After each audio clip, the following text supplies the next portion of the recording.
I was going to tell you guys, I was listening to a podcast the other day. It wasn't about art at all, but the guest on it was a neuroscientist, and she was talking about creative people.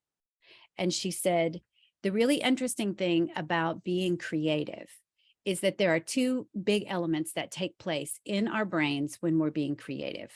One of them is, or the first part is generative, and the other part is evaluative.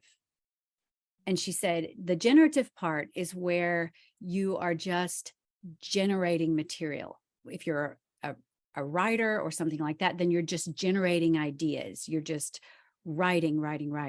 Well, with painting, that's what we're doing. When we're starting out making marks and we're laying down that base coat and we're just letting it all hang out, we're just going with it. That is the generative part, and it's completely appropriate that there is no evaluation going on. It's sort of like knowing that you've got a big project to do, but you don't quite know what it is yet. So what you wind up doing is just going around your house and gathering everything you think you might need, and you just put it in a big box. Well, that big box is our substrate, our piece of paper, our canvas, whatever. And you're just putting everything that occurs to you on that. Then as you go along and you start really working with it, then little by little, it starts to become evaluative. And that is where you're stepping back and you're deciding, what do I want to keep? Or what do I like here? What parts of it are really interesting to me that I want to build on? And little by little, you start weeding out what's going to wind up staying and what you're going to continue to refine and what will get covered over. The issues come up when you begin in the evaluative place. And you probably all know what I'm talking about, because I think we're all similar in that way. Have you ever started a painting and almost immediately you're thinking, I don't like this. This is not going well. It's not turning out the way I thought, even though you're just beginning.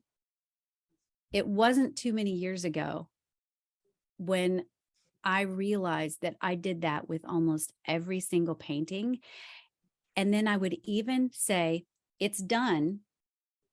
I'm going to call this done, because it became so excruciating. I just got tired of battling with myself over it. So I would say, it's done, but I don't like it.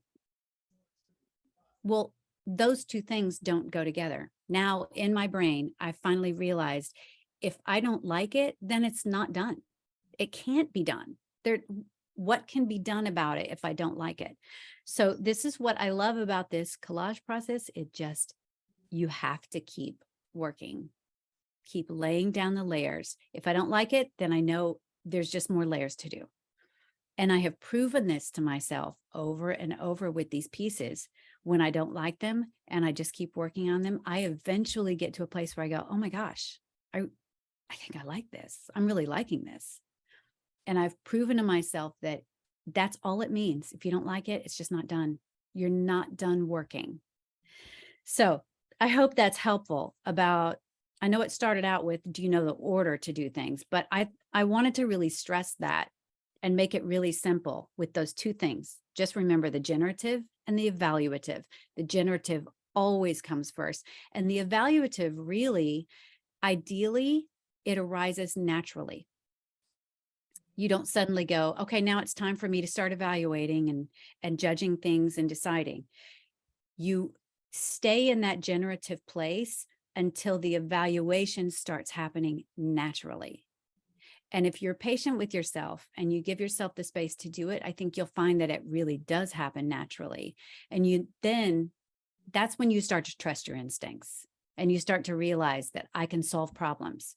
And when you know you can solve problems, then you feel freer at the first of your painting to be more generative.